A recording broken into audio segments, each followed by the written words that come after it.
Okay, hi guys. I was recently asked to produce an animation of a glass that was self-filling. So in other words, there was no glass being poured, no water being poured into the glass, that it just magically filled from the bottom up with a nice sort of natural look to it.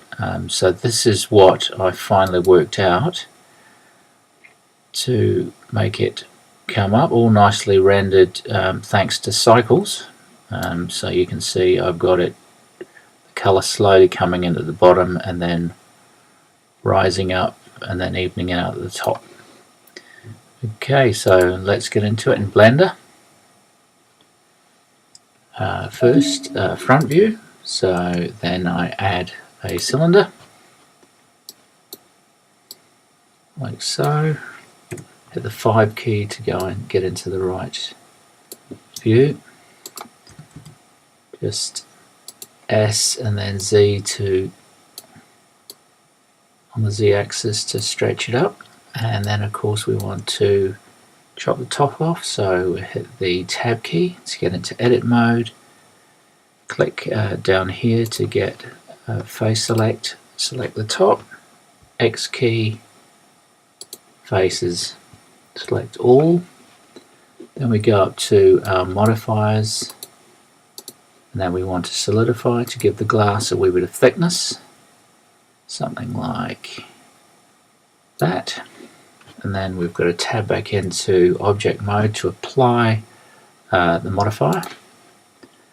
And then if we go to front view again, 1 on the keypad, sorry, we need to go to 7, top view, hit the Z key, and we need to add another cylinder. Whoops, we need to, so Shift S, cursor selected, and then Shift A, mesh cylinder. We need to make it just touch the outside because this is going to guide our fluid, and then we want to just S and Z to shrink it down a wee bit, and then put it down there. And then it's important that we have our 3D cursor down the bottom here, A to deselect, and then the A key, and we'll add a plane. Go to our modifiers, and we want to click on ocean. Hit the S key to scale it down, and then if we close that, go to add modifier and boolean, and we want to make the boolean the second cylinder that we created. And then if you hit the auto keyframing key here and then pull this up slightly, so we've got a keyframe there, and we'll say we'll go to 2 seconds based on 25 frames a second, and then pull it up till we just reach the top of that inner cylinder that it's boolean to. Okay, next what we need to do is go back to ocean. With your cursor over the time here, hit the I key, then we'll get to say 80, make it 5, and then the I key, and then because we're automatically keyframing it, it'll automatically add it. And then we want to go to 0, and in the scale here, if we make that 0, hit the I key, and then come up to 50, and then make it pretty wild. So we'll make it say around about 5, something like that.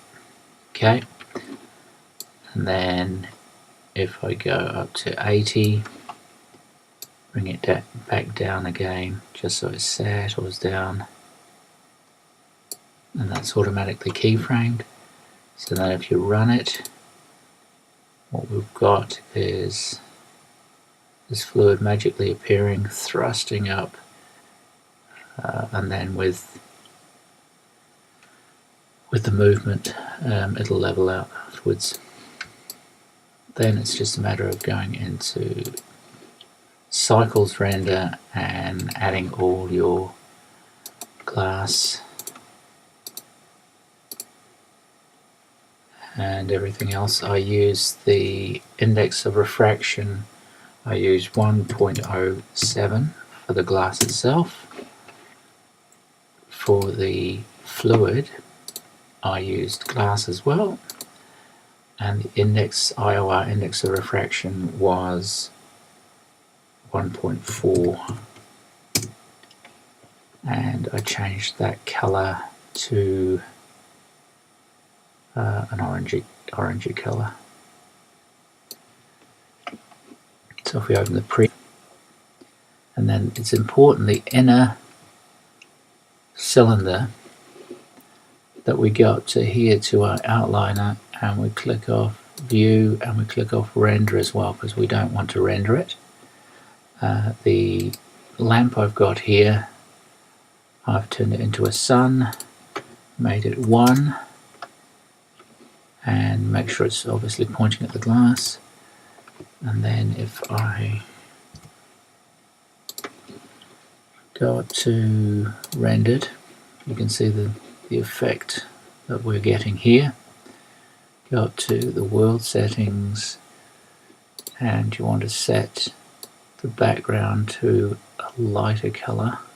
Just got to play around with this. Add ambient occlusion. I usually pull this down to about halfway. Get rid of any fireflies, and you'll get a really nice result. So play with it and have fun.